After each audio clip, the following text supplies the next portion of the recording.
নমস্কার বন্ধুরা, আপনারা দেখছেন রিসার্চ বাংলা নিউজ। আমি বিশ্বজিৎ আছি আপনাদের সঙ্গে। আজ যে তথ্য সামনে আসছে এক কথায় অভূতপূর্ব। ভারতের গণতন্ত্রের ইতিহাসে প্রথমবার ৫ কোটি মানুষের স্বাক্ষর রাষ্ট্রপতির হাতে তুলে দিতে চলছে কংগ্রেস। অভিযোগ বিহারের নজিরবিহীন ভোট চুরি। এদিকে নির্বাচন কমিশনের দপ্তরের সামনে বিক্ষোভ, বেঙ্গালুরুতে যুব কংগ্রেসের দখল আন্দোলন, বিভিন্ন রাজ্যে গ্রেফতার, সব মিলিয়ে দেশজোড়া উত্তেজনা। প্রশ্ন একটাই, এই আন্দোলনের ঝড় কি বিহার ভোটকে বাতিল করার দাবিতে পৌঁছাবে? ভারতীয় গণতন্ত্র কি এক নতুন সন্ধিক্ষণে দাঁড়িয়ে? চলুন একে একে সব বিশ্লেষণ করি। বিহারের ভোটে যা ঘটেছে তা একেবারেই অস্বাভাবিক। সব এক্সিট পোল বলেছিল এনডিএ পেতে পারে ১২২ থেকে ১৩০টি, ইন্ডিয়া জোট পেতে পারে ১১০ থেকে ১২০টি, অর্থাৎ কাটেকাটি। কিন্তু শেষ ফলাফল, এনডিএ ২০২টি আসন, ইন্ডিয়া ৪০টির মতো। এই চরম ডিভিয়েশন দেখা যায়নি ভারতের সাম্প্রতিক কোনো নির্বাচনে। সেই জায়গা থেকেই শুরু হয়েছে সন্দেহ, এটা কি গণতন্ত্রের জয় নাকি ম্যানিপুলেশনের মাস্টার স্ট্রোক? কংগ্রেসের সাধারণ সম্পাদক কেসি বেণুগোপাল জানাচ্ছেন, ইতিমধ্যেই ৫ কোটি মানুষের স্বাক্ষর আমরা সংগ্রহ করেছি। রামলীলা ময়দানে সর্বদলীয় সমাবেশ হবে, তারপর রাষ্ট্রপতির হাতে দেওয়া হবে এই সই। এই মঞ্চে থাকার সম্ভাবনা Trinamool Congress, DMK, Samajwadi party, NCP, AAP, CPIM, এমনকি আঞ্চলিক দলগুলোও আহ্বান পেয়েছে। এটা যদি বাস্তবে হয় তাহলে রামলীলা ময়দান আবার হতে পারে ভারত জোড়া প্রতিবাদের কেন্দ্রবিন্দু।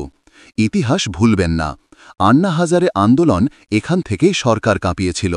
অরবিন্দ কেজরিওয়ালের আন্দোলন এখান থেকেই উঠে এসেছিল। রামদেব বাবার বিশাল জমায়েত সব এখানেই। রামলীলা ময়দান মানে লক্ষ লক্ষ মানুষের উপস্থিতির জায়গা। আর সেখানেই যদি হয় ভোট চুরির বিরুদ্ধে প্রতিবাদ, তাহলে ইসিআইয়ের উপর চাপ বাড়বে, সরকারকে প্রতিক্রিয়া দিতেই হবে। এবার আসল বিস্ফোরণ।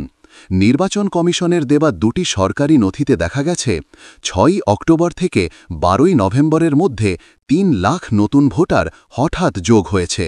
কোনো ব্যাখ্যা নেই, কোনো বিস্তারিত নেই। এমনকি কোথায় বাড়ল, কিভাবে বাড়ল, যাচাই হলো কিনা কিছুই স্পষ্ট নয়। ইসিআই কর্মকর্তা জ্ঞানেশ কুমারের বক্তব্য পাল্টে গেছে দুই নথিতে।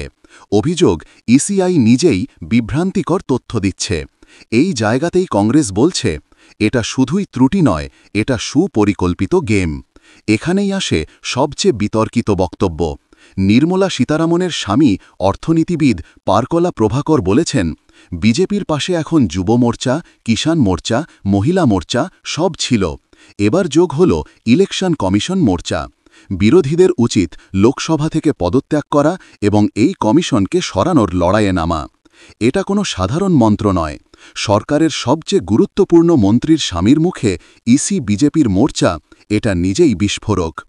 আজ সকালে বেঙ্গালুরুতে যুব কংগ্রেসের বড় দল গিয়ে ইসিআইয়ের রাজ্য দপ্তর দখল করার চেষ্টা করে। পুলিশের সঙ্গে ধস্তাধস্তি, এআইসিসি নেতাদের গ্রেফতার, শত শত কর্মী আটক।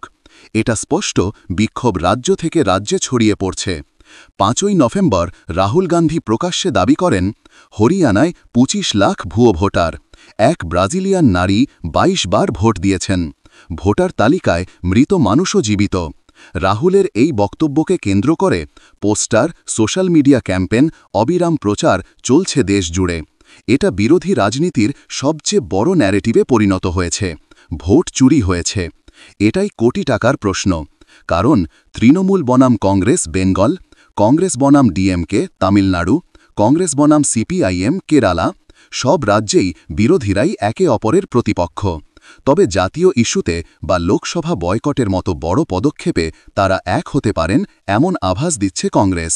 কিন্তু মমতা রাহুল এক স্টেজে, স্ট্যালিন রাহুল এক ব্যানারে, পিনারাই বিজয়ন কংগ্রেসের পাশে, এটা এখনও অমীমাংসিত রহস্য। তবুও ৫ কোটি মানুষ, রাষ্ট্রপতি ভবন, বিহার ভোট চুরি, এই তিনটি শব্দবন্ধই বিরোধীদের একই লাইনে দাঁড় করাচ্ছে। রাষ্ট্রপতি সর্বোচ্চ সাংবিধানিক পদ, কিন্তু তার সিদ্ধান্ত রাজনৈতিকভাবে সুদূরপ্রসারী হতে পারে।